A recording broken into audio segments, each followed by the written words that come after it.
Tonight, a whole new race for the White House. John McCain now officially the GOP frontrunner, getting the endorsement of the man who once held the title. And then there were two. Now that John Edwards has bowed out, Barack Obama and Hillary Clinton go head-to-head. I'm Katie Couric. Also tonight, another booster shot for the economy. The Fed cuts interest rates again as the economy slows to a crawl. Horrifying undercover video as a slaughterhouse is accused of torturing dairy cows.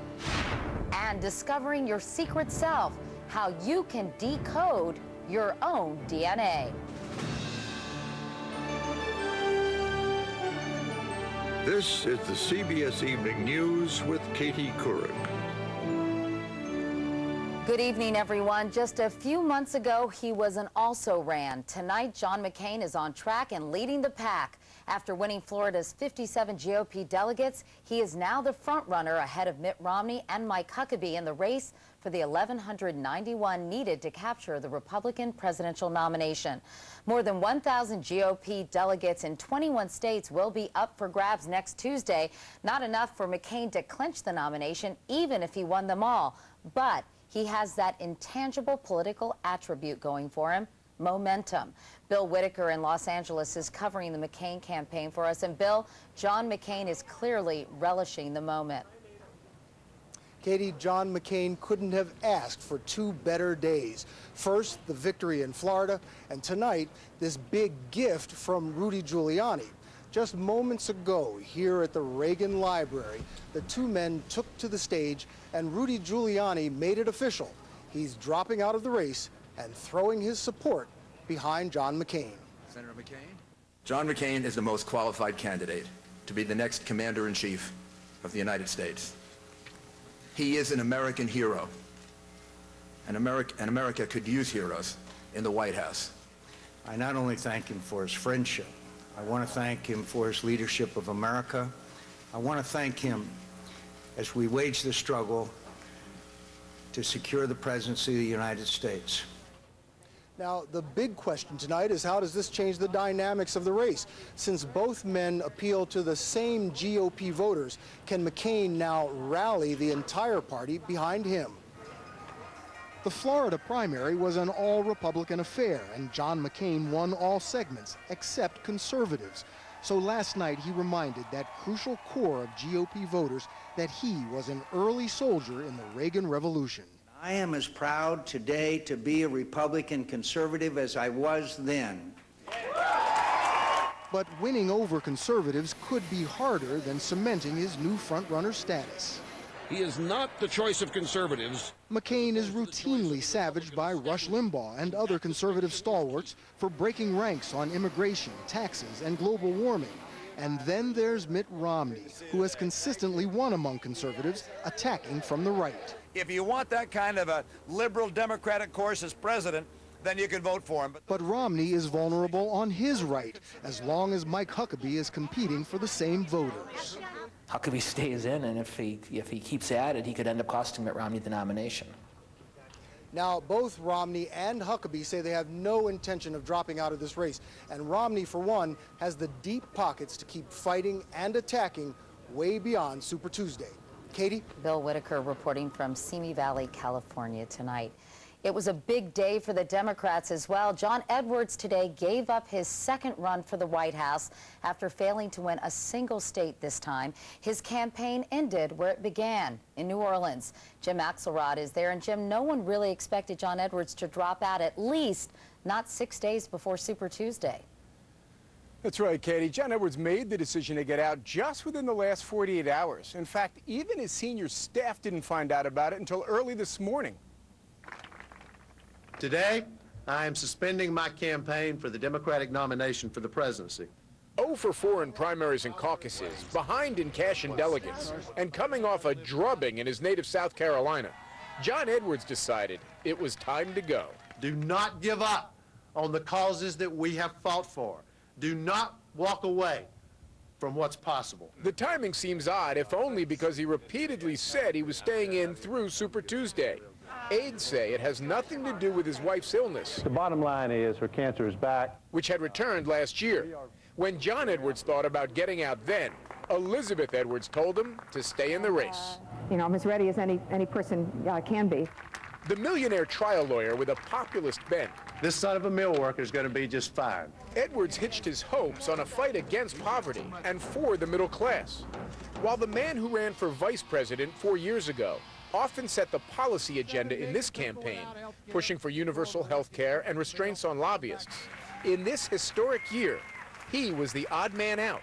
In a race where you got an African-American and a woman and John. And so tonight, John Edwards has ended his second run for the White House, painfully short. And I say to all those who are struggling in this country, we will never forget you. Now, Edwards says that he has no plans, no immediate plans, to endorse either Barack Obama or Hillary Clinton. Advisors say Edwards fears Obama's just not ready to be president and that Hillary Clinton's just too divisive to be president. Katie. Jim Axelrod in New Orleans. Jim, thank you. So now it's a two-candidate race, Clinton and Obama heading into Super Tuesday with more than 1,600 Democratic delegates at stake in 22 states. Our senior political correspondent Jeff Greenfield looks at how the Edwards exit changes the landscape. There was high praise for John Edwards today from one former rival. John has spent a lifetime fighting to give voice to the voiceless and hope to the struggling. And at a time when our politics is too focused on who's up and who's down, he consistently has made us focus on who matters. A generous shout-out from the other. During this campaign, he has made poverty a centerpiece of his candidacy, and it needs to be on the top of the list of American priorities. And why not? In leaving the field to Clinton and Obama, Edwards also leaves enough supporters who might shift the balance of power between the two. They covet those supporters. Democrats who were drawn to Edwards' message. He's always stood up for the middle class. And for families. I'm a little embarrassed to be supporting the white male. But I really think he is the man. But who are these voters and where will they go? The Florida exit polls say they are overwhelmingly white. Edwards drew only 2% of the African Americans and 6% of Hispanics. They tend to be less well educated. They tend to be less well off than the comparable, say, white voters who went for either Hillary Clinton or Barack Obama. In this campaign, we didn't turn our heads. Perhaps most strikingly, Edwards voters were decidedly unenthusiastic about either of the other candidates, according to CBS polling director Kathy Frankovic. They were also more likely, those Edwards voters, to tell us that they didn't think the nation was ready for a black president or ready for a woman president. So there is a little bit of hesitancy there. So, who might they support? A top Edwards aide told CBS News that there is no national answer. Edwards' California voters, for example, are more liberal populists, likely to choose Obama. They're more working class in Missouri and Oklahoma, likely to lean toward Clinton. Now, we should not overestimate Edwards' impact. Remember, back in 2004, as the vice presidential nominee, he did not deliver his home state of North Carolina. But we should also recognize what's happened here. With Edwards out of the race, what would have seemed impossible a decade ago is now reality. The Democrats will nominate either a woman or an African American for president of the United States. Katie? Meanwhile, Clinton and Obama really want John Edwards' endorsement, Jeff, but they'd also like to have his donor list, right? In fact, this past weekend in Puerto Rico at a group of trial lawyers, both Obama and Clinton aides, including Terry McAuliffe, the Clinton chairman, they gave $8 million at least to Edwards, and there's still money floating around, and boy, Clinton and Obama want every dime for Super Tuesday. All right, Jeff Greenfield. Jeff, thank you. Now to what voters have been saying is the main issue in this campaign, the economy. The Fed cut interest rates again today, this time by a half point, to try to keep the economy from slipping into a recession. After growing at a rate of nearly 5% in the third quarter of last year, it has slowed dramatically. Anthony Mason does the math. The engine of the world's biggest economy is stalling. Fourth quarter growth was a meager 0.6%, the slowest since we were recovering from the last recession 5 years ago. There's signs that our economy are slowing. There's some uncertainty in the economy. So the Fed slashed interest rates for the second time in only 8 days. The two cuts taking 1.25 points off its benchmark rate. Yeah, the rates did move down a little bit. And the economy is responding. Mortgage rates are dropping. Since July, the 30-year fixed has fallen 1.25 points to less than 5.5%. That would save someone with a $200,000 mortgage more than $160 a month. We are on the verge of being swamped. All I have to do is... Lenders say the rush to refinance is on. We've seen a pickup in our business of approximately 40%. But low rates have not kept home sales or prices from sliding. The housing market's still looking for a bottom, and it's really uncertain when we're going to find that bottom. And in hard-hit regions like Western Michigan, small businesses are struggling. We have seen, a drop in sales. Looks nice. Bingoey runs 7 florist shops with 100 employees. So far, he hasn't had to lay off any workers, but he says the Fed's rate cuts won't sell more flowers. I have not seen that. I hope it does, but I don't think it will. The Fed has another headache tonight. Standard & Poor's just announced it may cut its ratings on more than $500 billion worth of subprime mortgage securities. That means Wall Street banks could face hundreds of billions of dollars more in subprime losses. And Katie, this could have a devastating effect on the financial markets. Anthony, you're starting to sound like the Grim Reaper every night, so it's good to have you. Thanks, Anthony. To the weather now. The brutal cold and snow that pounded the Midwest and plains is now hitting parts of the east. Upstate New York got blitzed with snow and high winds, with some gusts reported as high as 70 miles an hour. Driving was treacherous and flying impossible, with many flights around the region delayed or canceled.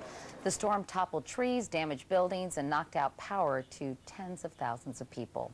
There is much more CBS News ahead, including disturbing pictures of animal abuse, which prompted a government investigation. But up next, she's being court-martialed for trying to take her own life. The latest shocking turn in the epidemic of attempted suicides in the military.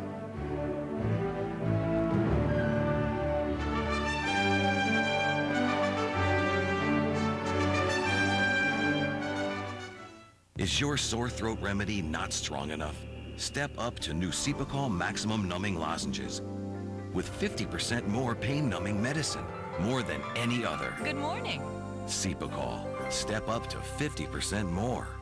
You could have leftovers again, or a 3-course meal starting at $9.99. Get to Applebee's now for the 3-course classics, and you choose entree, appetizer, and dessert, starting at $9.99. Applebee's. Get it together, baby. Well, that's it. I just took my osteo